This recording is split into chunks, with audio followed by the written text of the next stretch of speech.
Blue and red washed over the quiet cul-de-sac, as if someone had painted the night in panic. Two officers stood beside their cruiser, hands resting near their belts, eyes flicking between the twin girls who stood under the street lamp and the woman wringing her hands on her porch. The twins were motionless, chin high and trembling, clutching the canvas tote that held their sketchbooks and a jar of coins. Across the lawn, the neighbor's voice cracked and rose like a siren of its own. "They were casing my house," she insisted. "They kept circling and whispering. I saw them take something." "You mean the books?" A steady voice cut through, low and unafraid. All four heads turned. A woman in a navy blazer, black curls pinned back, eyes clear as winter, stepped into the light. She took in each face, then the twins, whose fear broke, and ran into her arms. "Officer," she said gently, "those are my daughters, Zuri and Zadie." "And Ms. Hargrove," she paused, measuring compassion and boundary in equal parts. "I believe you mistook kindness for suspicion." Again, the neighbor's mouth opened, then closed. The jar in Zuri's hand caught the cruiser's lights, a scatter of nickels, quarters, and a folded $5. "Ma'am," the younger officer said, throat clearing, "do you have proof of what they were doing?" The mother's smile was the kind that steadies ships. "I do. Before I tell you how we got to this moment, and why the woman who made the call ended up speechless, tap subscribe if you love true stories that test the heart and then heal it. This one starts with fear, but it doesn't end there. Brookmere looked like a postcard that had been clipped from a magazine and taped over real life. Maples lined the streets in neat choreography. The grass was a competitive sport, and the cul-de-sacs were so quiet at night you could hear a sprinkler's soft rhythm marking time. When Denise moved in with her daughters, 12-year-old twins who could mirror each other's smirks like a magic trick, she entered the neighborhood like a new line in a poem. Different cadence, same intention. Zuri was the talker, the one who narrated her own life as if a camera were following her. "We should do a little free library," she'd announced the second week they moved in, sketching designs on a napkin. "Paint it sunflower yellow. Fill it with kids' books, cookbooks, anything with a story." Zadie was the quieter twin, a vault that opened with art. She nodded, drawing shelves, a tiny painted sign, a door with a heart-shaped window. "Sunflower yellow's hard to match," she murmured. "But I can mix it." Denise had smiled. "Let me guess. You're both going to convince the HOA?" "Convince?" Zuri grinned. "Charm." Denise was used to rooms where charm wasn't invited. She was an employment lawyer. The common storms where workers and workplace rules collided. Her days were measured in depositions and deadlines. Her nights and dinner burned a little at the edges and the twins' chatter. She dreamed of Brookmere for the girls, safe sidewalks, a school that loved art as much as scores, neighbors you could borrow sugar from. Ms. Hargrove lived 3 doors down. The first day they met, it was at the mailbox, her smile practiced, her questions pointed. "Welcome," she'd said, pushing perfume and polish into the air. "I'm chair of the beautification committee. We have standards." "Don't we all?" Denise had said, pleasant. "I'm Denise. These are my daughters." Hargrove's eyes flicked from Zuri's braids to Zadie's twist-out, to their matching sneakers and the scuffed tote swinging from Zuri's shoulder. "Twins," she said. "Fun." "They are." Denise matched the smile. "You'll be seeing us around. We walk a lot." After dark, Hargrove twitched a glance at the street. "I wouldn't." They waved, they left, and the conversation hung like mist that never burned off. A week later, the twins began their project. They made a list of neighbors who might have spare books. They cut stencils. They chalked a mock-up on the sidewalk. A little square box drawn in yellow and outlined in white would take a book, leave a book in looping script. They filmed a 30-second video. "Hi, Brookmere. We're the Wilson twins, and we're building a free little library. If you want to help, we'll be collecting books and small donations for supplies. Thank you for loving stories as much as we do." They watched the view count rise like a balloon. They got DMs from a neighbor across the way with the flowering lilacs. "Yes, we have dog-eared mysteries." From the retired teacher on the corner, "I could donate a set of Nancy Drew." And from exactly no one at the Hargrove address. The twins planned 2 collection nights. They printed flyers on neon paper in a font that Zadie insisted was too playful and Zuri insisted was perfect. They walked the circle, leaving a flyer tucked into each door hinge like a note from a friend. At number 18, they slid the paper and heard the deadbolt click back. Ms. Hargrove opened the door only as wide as her patience. "We're just letting you know," Zuri said cheerfully, "we'll be walking after dinner with a jar for donations. If you have any paperbacks to spare." "Donations?" Hargrove repeated the word, rolling it like something stuck in her teeth. "For the library," Zadie said softly. She held up the sketch, a tidy box, sunflower yellow. "We'll put it near the community garden. It'll be beautiful. Is there approval?" Hargrove's smile cut. "We don't do unsanctioned structures on communal land." "We sent an email to the HOA inbox," Denise said from the pathway. She had hung back, letting the twins lead, but came forward now. "You can check it. I'm happy to answer questions." "I have none." Hargrove's eyes did a quick scan that wasn't just about scanning. "Good evening." The door closed, but the conversation again did not. On collection night, the twins wore their brightest hoodies, and the reflective bands Denise bought after their second evening walk earned them a honk from a distracted driver. They brought a tote for books and an old jam jar for coins. Zuri practiced her line. "Hi there. We're collecting books and a little bit of change for a free little library. The smallest change makes a big change." Zadie practiced smiling like she wasn't nervous. Brookmere delivered. Mrs. Call in the corner gave them $20 and asked if they could include Hindi storybooks. Mr. Alvarez contributed a hardcover cookbook with salsa recipes annotated like a family diary. The retired teacher pressed a 5 into Zadie's hand and said, "When your library opens, I'll be your first visitor." They were happy, loud, and yes, circling. They checked porches twice, first for books, then to leave thank you notes.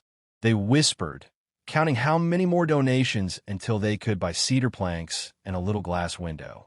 They looped back by the community garden because Zadie wanted to double-check whether morning light would hit the library just right. 3 times they passed number 18. Inside, the blinds shifted like curtains in a play. Ms. Hargrove watched the twins cut across the corner of her lawn once, twice, thrice. She watched the jar of coins catch the moonlight. She watched the whispering and the circling and the not looking at her house, which made the watching even harder. Fear, which often slips its hand into the glove of certainty, settled over her senses. She did not walk outside. She did not ask a question. She did not say the twins' names, though she knew them.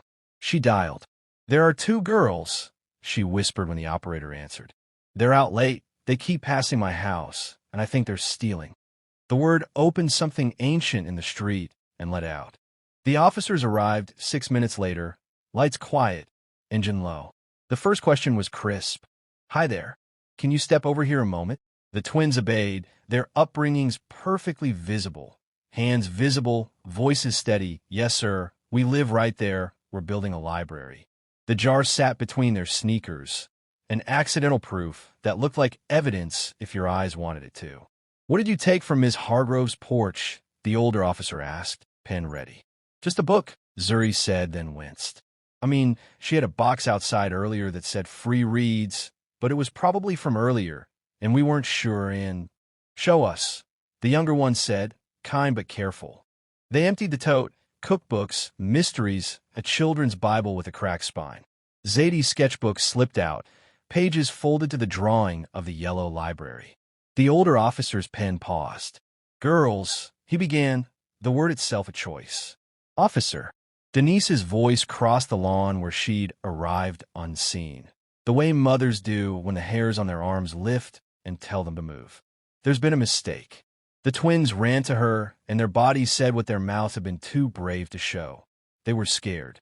Denise stood between them and the cruiser, not against the officers, but firmly for her daughters. "Ma'am," the younger officer said carefully, "Ms. Hargrove reported suspicious activity and potential theft." Denise nodded. "And you're doing your job by checking." "Thank you. But my children are not thieves."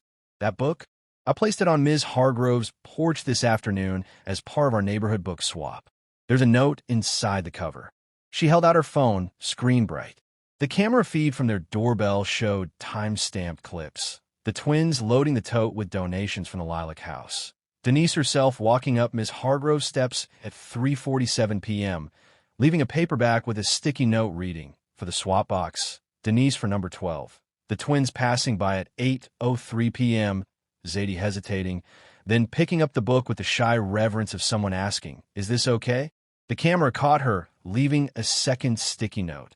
"Thank you for the book for our library. We'll replace it with 2 when we open." Evidence is not always a sword. Sometimes it's a bandage. The officers watched the clips. The older one exhaled, the first breath of the night that sounded like relief. "Looks like they had permission," he said, slow. "And even if they didn't, this is a block book swap, not a burglary." Ms. Hargrove, who had stepped closer during the explanation, lips pressed, arms folded, found her voice tangled with defensive pride. "They passed my house 3 times," she muttered. "They were whispering. It was suspicious." "Suspicious is not a synonym for new," Denise said quietly. "Or for young. Or for black." Silence fell, not empty but full, of realization, of consequence, of a nakedness that happens when a story you told yourself meets the truth and loses. Hargrove's eyes flicked to the twins. Zuri's chin didn't lower. Zadie's eyes were glassy, but she held them steadily. The jar gleamed. The sketchbook breathed softly at their feet. "There's more," Denise said, and her voice softened even further. "Ms. Hargrove, I know you like policies. The HOA didn't ignore you. They voted yesterday afternoon to approve installation of a little free library by the garden. I've emailed the signed waiver." "You're on the HOA?" It came out like a complaint, but underneath was shock. "I'm the new secretary," Denise said, not triumphant, simply factual. "We can do things by the book and still make room for joy." The older officer nodded. "We'll clear the call. No report." He met the twins' eyes, one at a time. "You're doing something good. Keep doing it. Maybe walk with a parent when it's late." "Yes, sir," Zuri said. "Thank you," Zadie whispered. The cruiser eased away. The street returned to crickets and sprinklers and the way maple leaves whisper when the night is figuring out what it is. Ms. Hargrove stood on her lawn, alone with what she'd done. "I didn't mean to," she trailed off. The line was tired, used too often by people who had meant to do something they called protection and only now saw the harm that came out of it. Denise walked to the edge of the lawn, stopping at the boundary that the hydrangeas had always drawn between properties and people. "I believe you didn't mean to frighten them," she said. "But you did. Intent matters. So does impact." The twins stood very still. Zuri's fingers found Zadie's and laced them. How do I fix this?" Hargrove asked finally, the question small and enormous. "Start with an apology," Denise said. "A real one. Not the kind that says if. Then, if you're willing, show up when we build the library. Bring paint. Bring a book. Bring your voice to tell kids they're welcome." Hargrove's face shifted through shapes. Resistance, embarrassment, grief, then something that looked like surrender to a better self. "I'm sorry," she said, to the twins, looking at them and only them. "I saw what I'm afraid of instead of who you are. I was wrong." Zuri nodded once. "Thank you," she said, not letting the weight off easy, not adding a gracious line to ease the grown-up's discomfort. Zadie took a breath. "We're building Saturday morning," she said. "You can paint the door." "The door," Hargrove repeated. "Yes, I can do that." Saturday morning smelled like cedar and coffee and forgiveness. Neighbors drifted toward the community garden, some with brushes, some with books, some with muffins, because muffins are another kind of truce. The twins wore old T-shirts and smiles that were still careful but brighter than Thursday's moon. Denise kept the drill steady while Zuri read aloud the directions and Zadie sanded edges until they were softer than the argument that had slept in all their chests. Ms. Hargrove arrived with a drop cloth under one arm and a small stack of paperbacks, gardening guides, and a dog-eared copy of Charlotte's Web under the other. Her posture said this is hard. Her face said I'm here anyway. "What shade are we painting?" she asked. "Sunflower," Zadie said. She had mixed it herself that morning. 2 parts school bus yellow, 1 part warm white, a whisper of orange. "It'll glow." Hargrove dipped her brush. Her hand shook, a visible confession. "I'm not very good at this," she said. "Neither are we," Zuri grinned. "We're learning." People who had only nodded in passing now introduced themselves with first names and favorite books. Someone set up a folding table labeled Story Exchange. A kid from a town's high school art club offered to stencil leaves on the sides. The retired teacher read to a cluster of toddlers with the cadence of someone who believes stories can build bridges faster than committees. When it was time to mount the little library on its post, Denise counted to 3 and everyone lifted, a small act of community disguised as carpentry. They stepped back. It stood there, impossibly cheerful like hope you could touch. "Ribbon?" Mrs. Call asked, pulling a length of red from her tote. "Speech," the retired teacher said, looking at the twins. Zuri cleared her throat. "We thought this would be cool. Then it was hard. Then it was scary. But still cool." She looked at her sister. "Zadie." Zadie's voice was soft but steady. "Books saved our summer," she said. "Maybe they can save a bad night. Maybe they can save a street." They cut the ribbon. The first book placed inside was Hargrove's copy of Charlotte's Web. She slid it onto the shelf with a care that looked a lot like prayer. After the celebration, as people drifted home, Hargrove lingered. She turned to Denise, eyes wet, a woman learning a new language and grateful for a patient teacher. "There's something else," she said. "My son, he starts at Brookmere middle next month. He's had a hard time making friends. He hides in his room and reads because it's easier than speaking." Her voice wobbled. "I think I was trying to control the world outside his window because I can't control what scares me inside it." Denise's expression softened. "I'm sorry it's been rough," she said. "If he loves books, he'll find his people here. He could volunteer with us," Zuri added. "Shelf manager." "Official title," Zadie said. "We'll get him a badge." Hargrove let out a breath that sounded like something opening. "Thank you," she said. "Truly." Weeks passed, and the sunflower yellow box gathered fingerprints and fingerprints of the mind, names that appeared in the notebook inside, scribbled thank yous, drawings of dragons and detectives. The twins posted a sign, "Leave what you love. Take what you need. Listen to the stories around you." Listening became the neighborhood's new sport. The kids on bikes slowed when they passed number 18 to wave at the woman watering her hydrangeas. The woman waved back. She started leaving a bowl of water for dogs. Hargrove's son, Evan, showed up on a Wednesday with a shy smile and a stack of graphic novels. He shelved them like he was sorting a life. Carefully, carefully. Zuri gave him a shelf manager badge made out of laminated cardstock. He wore it like armor and then, slowly, like a shirt. On a cool evening in September, Denise found a card in their mailbox. The handwriting was careful, almost apologetic. "Thank you for giving me a second chance to be the neighbor I thought I was." She saved it in the kitchen drawer, where she kept takeout menus and small miracles. There's a line people say about moments like these, that it would be nice if they didn't have to happen at all. That line is true. It would be better if no one had to stand under the harsh light of assumption and explain their goodness like a resume. But there is another truth. When they do happen, and people choose the harder road of repair, the block gets stronger than any rulebook alone could make it. Denise still walked the twins at dusk sometimes, less out of fear now, and more because the world always looks kinder when you look at it together. They'd stop by the library, straighten spines, leave a note in the log for someone they'd never meet. "We love this one. Pay it forward." On a late autumn night, long after summer's blue and red had faded into memory, Denise ran into Hargrove by the library.